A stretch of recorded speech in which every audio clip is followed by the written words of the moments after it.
is Steph reporting to you for Dates and Cakes, and today's episode is going to be called Blackout Brownies, because it is going to be about drinking and dating, and how it is not recommended. So we'll start out with a bang with this story yes, she said I would spill grease all over the shirt, and she was right. Woo! Good thing we got the shout right over there. A little bit louder now. Anyway, so to start out our brownies, while I'm starting out the story, we've got 2 sticks and a half in here of unsalted butter, and we're gonna melt that while we melt the details of this drunken escapade. So pre-pandemic, I went on this beer, this brewery like tasting, I guess, and it was like, I don't know, like $25 to do like 10 tastings, and then you got like a souvenir glass, and it was in Dallas, and like I just come back to town, so I was like, you know what, I'm gonna do it.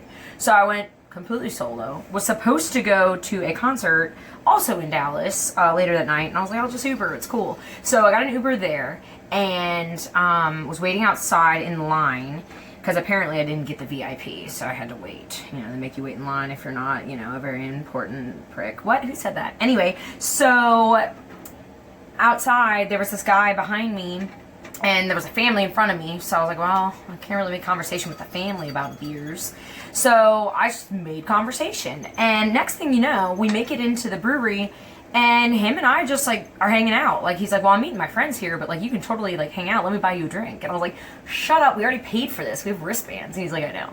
So we had a jolly good time, about the same age. So he loses his friends, conveniently, and I lost my mind and my wits about me, because I completely blacked out and ended up in his house.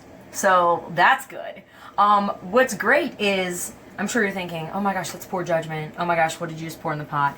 That was a little bit of espresso, then cocoa, the finest Dutch, and and a cup of dark chocolate chips. You can use semi-sweet, that's what the recipe calls for, but the darker the berry, the sweeter the juice. I've used that in another video, sorry, but I do like some Tupac. But, so, I blacked out, poor judgment, got in his car. He seemed like a truck guy, but I didn't know he had a truck. That's how messed up I was, because each pour was like, and it's all like, it's at a brewery, so it's all like really rich beer. So, I mean, but each pour was like this. I mean, I still have the glass. So it was insane. And then like a couple of the brewery people were really nice. They were like, you want a little more? And I was like, yes. I hadn't really eaten. So yeah, so I'm like, next thing I know, I'm like cuddling with this guy that I just met in his apartment, I found out. And then he was like, all right, well, I'm gonna go. And I was like, this is your house. He went to work. He works nights. So we both made poor judgment calls. I'm not going to, you know, go tit for tat and say which one was the worst, but I do think going to work intoxicated with a drunk girl in your bed might, I don't know. Me going with a drunk guy in his truck and not knowing, and yeah. Friends had no idea where I was, that I was supposed to meet for the concert. Actually, me and that friend are still a little rocky because of that. So our mixture is all combined, and we're ready to continue mixing, I guess. Now we're gonna separate egg yolks and whites.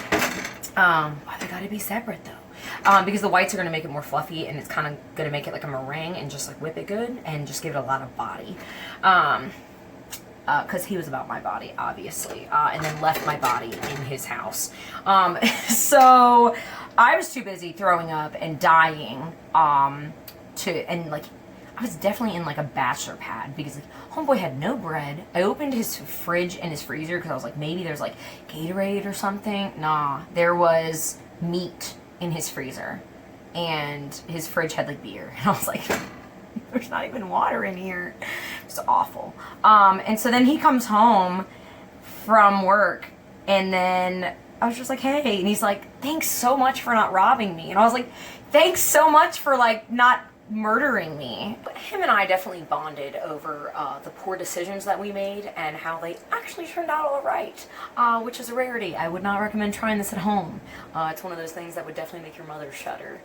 She did, and she was like, well, that's so nice of him that he didn't take advantage of you. Yes, Mom, that is nice. I'm so glad. And I'm sure he thought it was nice of me that I didn't rob him blind. So, yeah. So get yourself a heaping cup of sugar. Thankful for that. There's also a cup of packed brown sugar in here. You probably shouldn't be baking like this either, but I have a very small kitchen, so doing what you can. And then we're gonna start separating these eggs while I tell you how this one ends, because you're like, oh, y'all are perfect for each other. You both drink too much, like you make poor decisions when you're drunk, but you both end out all right. So one of y'all has four-leaf clover.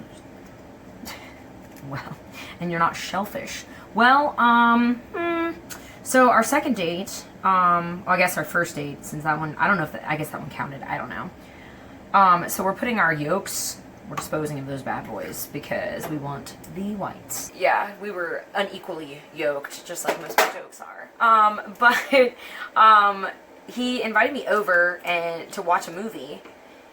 And he actually wanted to watch the movie. It was just a concept that was so foreign to me that he legitimately got upset that, like, we were kissing and stuff instead of, lack of eye contact, instead of watching the movie. And he'd seen it 100 times. So, I'm not even going to go into what movie it was. Not relevant.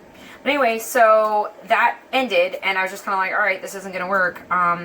I just thought it was weird because we, like, in between the two dates, we talked about, like, how he really wanted to get off Bumble and how his grandparents just celebrated their 58th anniversary and he wants that too.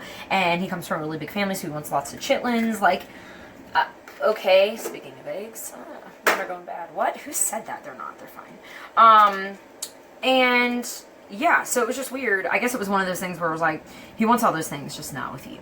Burn, but not really, because fast forward to pandemic time, and he texted me, and I don't know why I still had his number, but I did, and I was like, what's up, question mark, and he was like, oh, just, you know, seeing what you're doing, and he's like beating around the bush, and I'm like, I have 0 fucks left, so go ahead and tell me, sir, what do you have? You want to get all the egginess out.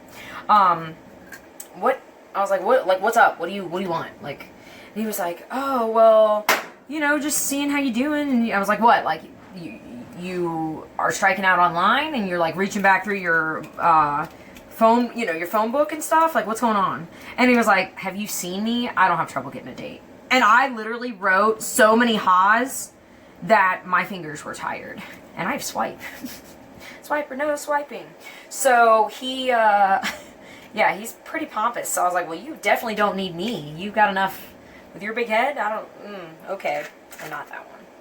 Anyway, so we got our eggs in here. We're going to hook it up to the KitchenAid, get it whipping. Yeah, so that was his demise. On to the next drunk boy.